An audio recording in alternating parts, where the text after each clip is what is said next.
Man, do we have an exciting and important fight on November 8th at Dickies Arena in Fort Worth, Texas, as Vergil Ortiz, back in Texas, fighting at Dickies Arena again. He's back against a tough challenge in Erickson Lubin. Erickson Lubin trying to pull up to Dickies and say, hey, everything in front that people are planning for Vergil, no more. I'm pulling the upset. What I'm talking about, if Vergil gets past Lubin, what's on the horizon is a USA mega fight against Jaron Boots Ennis. Boots did what he needed to do last month. Now it's Vergil's turn. But this is a fight, another great opponent for Vergil Ortiz. He doesn't even have a belt at 154, and he has one of the best resumes in the division. We'll talk about that. We'll preview the fight, as it's going to be a firework show come November 8th. Man, I'm ready. Before we get into the preview, make sure you like this video, comment below who you think's going to win, and subscribe to the Never Drop podcast. Vergil Ortiz, 23-0, 21 knockouts, 26 years old. This is a guy that realistically is entering his prime right now. We've seen his last two opponents at 154, and I'll get into that and touch on that in a second. Boachuk and Madrimov. Now he's going against Erickson Lubin, a guy who's fought on these big levels before. And in Lubin's case, he's trying to break through. He's been at this level, hasn't been able to get that win at the top level. He's looking to make sure this is the first one and set his career up big time for the future. Let's talk about Vergil, though. Let's talk about his last fight. And if you want, I did a full rewatch and breakdown of this fight against Israel Madrimov. That was back on the last Crescendo card in February 22nd in Riyadh. It was a good bounce-back performance for Vergil Ortiz. You got to think the previous fight against Sergey Boachuk, he went down twice. It was a majority decision. I believe many people thought he lost that fight. This one, while originally I thought it was dominant, Vergil all the way, no, it was a good back-and-forth battle that Vergil was in control of. It wasn't dominant, but he was in control of an 8-4, 7-5 type of fight. For Vergil, you got to look at rounds potentially like 6 and 9. Those were rounds where in round 6, off the top of my head, Vergil landed 20 punches to 5, and they were power punches. Like, Vergil, he gets going when he's throwing combos. And for Erickson Lubin, that's something he's going to have to stop. When Vergil gets going on that train, and he's going downhill, and he's just landing and throwing and landing punches, who can beat him? Who can defend against that? That's something Erickson Lubin's going to have to try and stop. But for Vergil Ortiz, that was a fight where he was stalking. He was the predator all night. Madrimov was the prey. Madrimov was moving a lot, not running, but moving. Vergil was with him. Great stamina from Vergil Ortiz for the full 12 rounds. He didn't get the knockout. He didn't necessarily hurt Madrimov, but his punches over time just kept doing damage and damage and damage. In particular, the body punches, which I think on both sides is going to be huge, especially for Vergil or honestly for Lubin as well, because of the fact, hey, you're trying to slow down another guy who's a heavy-handed puncher. Body shots can do the trick. Let's talk about Erickson Lubin real quick. 27-2 with 19 KOs. Unfortunately, Lubin's both losses have come via KO. One was a round 1 loss to Jermell Charlo in 2017, first round. Okay, the last one was a stoppage from the corner. I believe it was eye swelling against Sebastian Fundora. I'll talk about that fight in just a second as well. But 27-2, 30 years old, so a few years older, height 5'11", reach 74.5. He's a southpaw. Vergil, reach of 70 inches. So the reach is an advantage for Erickson Lubin if he wants to, maybe box from the outside a little bit. I don't see that. At times he'll probably try and control the middle of the ring in boxing, but I think this is going to be a fight where both guys are in close, throwing a lot of punches. His last fight, Erickson Lubin, was May 10th of this year in Florida against Andrew Holmes. Good fight, stopped him in the 11th. There's parts of it where, okay, Holmes had advantage, or not advantage, was doing well with the jab. Landed a couple shots, but overall, there was a Erickson Lubin coming forward. It really, second half, not even second half of the fight, around third, fourth, fifth round, Erickson Lubin said, okay, I'm going to just walk you down. I'm going to take you into deep waters. Similar to how I said Vergil just came forward against Madrimov. Erickson Lubin is like, all right, I don't think you have enough power to do something to me. I'm going to just walk you down. That's what happened. I want to talk about Erickson Lubin in the past, though. I mentioned the Jermell Charlo fight. He lost. The Sebastian Fundora fight. That was in 2022. That actually won PBC's Fight of the Year. And for Erickson Lubin, it's been a career of, I'm at the highest level. I just can't get over the hump. He hasn't been able to get over the hump in his career. This is the fight that you win, you get over the hump. You're a contender at 54. Man, you win this fight, it's like, okay, he just beat what many people thought was the best fighter at 54. Again, Vergil, number 1 in the ring rankings without a belt. People regard Vergil highly, and for good reason. That fight against Fundora, hey, I mentioned the eye swelling. Lubin was ahead on the scorecards. He was ahead on the scorecards. He actually got dropped in the second round, but he dropped Fundora in the 7th round. Lubin has some heavy, heavy hands. I think this is going to be a fight where, hey man, which guy can stop the other guy from walking him down all night?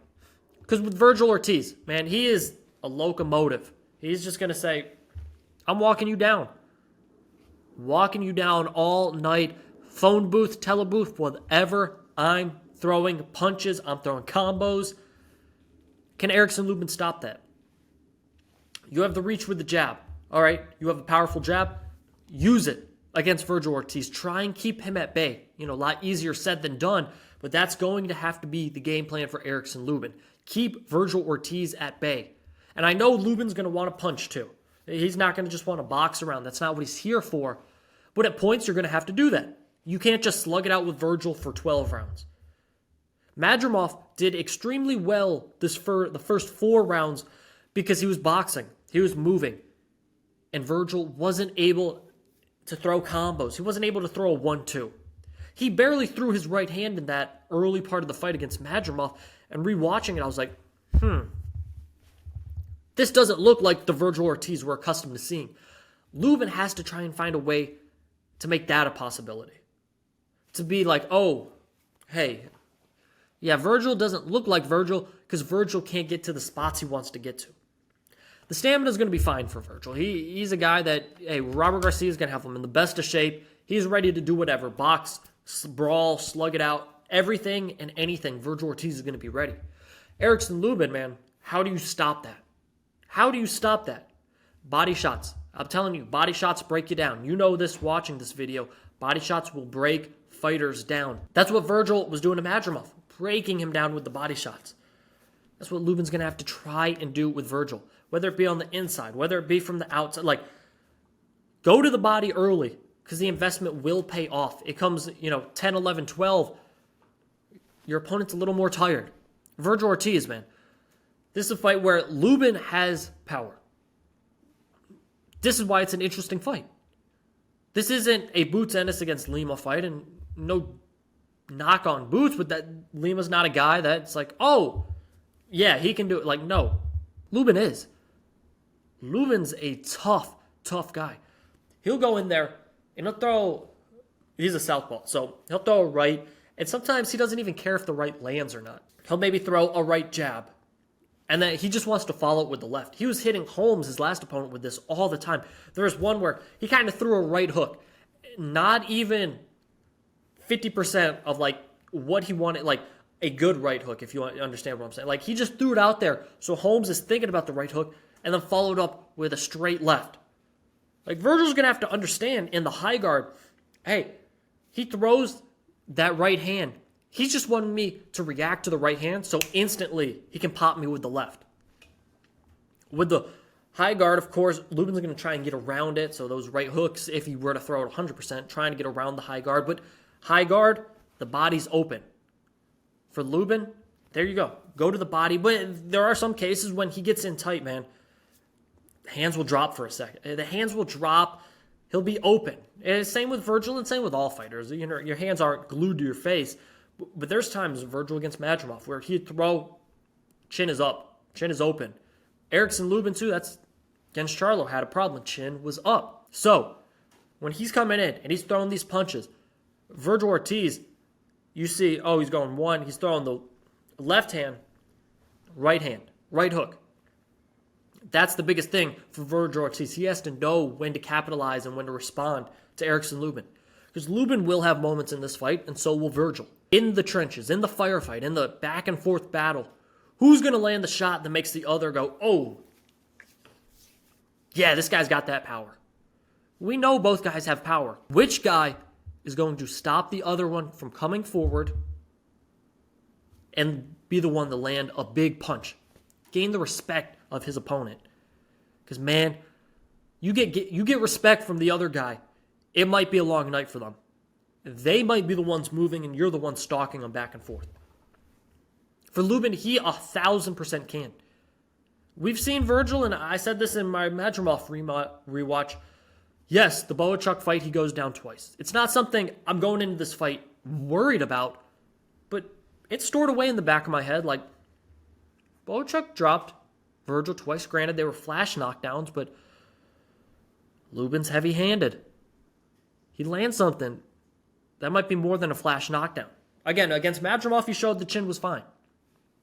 For Lubin, he's been dropped before in the past too. We know this. Vergil lands something. How does Lubin react? I mean, this is a make or break moment for both of these guys. Vergil, you know what you have on the horizon. Boots Ennis did what he did. Granted, it's not against the competition that you're facing on November 8th against Erickson Lubin, but whatever. Boxing is recency bias. What have you done for me lately? Well, Boots starched the dude in 2 minutes. What are you going to do? Are you going to put on a back and forth battle? Are you going to get him out of there quickly? Or are you going to try and... what are you going to do? Let's see. For Erickson Lubin, man, you've been at this point in your career for a couple of times. You're at the precipice. Are you going to get over the hump? Are you going to be like, okay, ruin everything Golden Boy and Vergil has for their plans? He's the guy who could do it. But let's talk about predictions. What am I predicting in this fight? Man, I said it's going to be fireworks, right? Back and forth, heavy hands, power punches. At times, I think Erickson Lubin will try and box, will try and use the reach advantage, but I think there's going to be too many moments where Vergil's going to slip inside, and they're just going to be like, okay, going at it. And Erickson Lubin's going to realize, yeah, I just got to do a phone booth battle. I just got to go throw. I just got to throw and throw and throw with this guy because he's unrelenting. And Vergil's going to realize, okay, Erickson Lubin, he's going to throw with me, and I got to make sure I am aware of his power. So what do I have in this fight? Who do I have in this fight, should I say? For this one, I'm going with Vergil Ortiz with a late stoppage. I think this is Vergil's moment right now. In Texas, all eyes watching him. You know, who knows if Duran, Boots Ennis, and Eddie Hearn will show up to Dickies Arena on November 8th. You know, they kind of joked that they would. Who knows if they do, but you know they're watching. For Vergil Ortiz, this is everything you wanted. You want a chance at the titles. You want a chance at a mega fight, man. This is the fight you got to take care of business. And for Vergil, he probably has the luxury because of the resume, and he's fought other really good opponents at 54 where if you go to a decision, it's not the prettiest fight. Okay, what? We know what he's done. Lubin's a tough opponent, but you make a statement in this fight,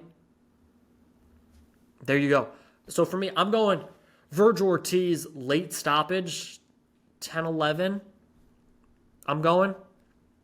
It might be a TKO because I think it's going to be a slow start in favor of Erickson Lubin. I think Lubin will use the reach to start, and it will be similar to the Madrimov fight where Vergil Ortiz is not throwing the right hand. He's not getting the right rhythm. I liked Vergil's jab against Madrimov. It's a quick jab, and if he can land that early, maybe that causes something in Erickson Lubin to be like, okay, maybe let's just go straight to throwing. But I see Erickson Lubin using his 4.5-inch reach, using the jab in this fight to start it off 1-2s. And for Vergil Ortiz, high guard, he's going to bat those off. He's going to throw jabs. It's going to be like, And then as the fight progresses, 4th, 5th round, Vergil's going to go, okay, let me catch and shoot. Let me go to the body. Let me get inside the reach, and let me just go to work. I think the body work for Vergil, really incredible body puncher, is going to wear on Lubin. I think he's going to get clipped with some big shots up top, chin, temple, wherever. And eventually, I think it'll be too much where you get in one of these later rounds that Vergil gets him on the ropes and he just starts teeing off. And we've probably seen some stuff in the previous rounds where the ref might step in and say, hey, no more. And for Vergil Ortiz, that's a huge win. That's everything you want. I know, Boots knocked the dude out in a round. No, you're not fighting Boots' guy. You're fighting a extremely tough guy in Erickson Lubin, man. You get a stoppage against him, that sends a statement. I'm excited for this fight. I am. Again, and I know I have Erickson Lubin losing via like TKO in later rounds, but man, like it wouldn't surprise me if Erickson Lubin starts off strong, like I think he will, and maybe he lands something of note before Vergil, and that throws Vergil's game plan off. It could happen, but I think right now it's the moment for Vergil Ortiz. I think this is Vergil's moment in Texas, on the precipice of huge mega fights. I think Vergil gets the job done, late round stoppage. I'm ready. I'm going to be in the building November 8th, so make sure you check in, subscribe to the channel. I'll be there, man. I'll have all the coverage you want for this fight. Make sure you subscribe to the Never Drop Podcast, like this video, and of course, comment below who do you think is going to win this fight. I'm excited. Man, I'm excited for this one. Make sure you comment who you have. That's all I got for the Never Drop Podcast. Peace. I'm out.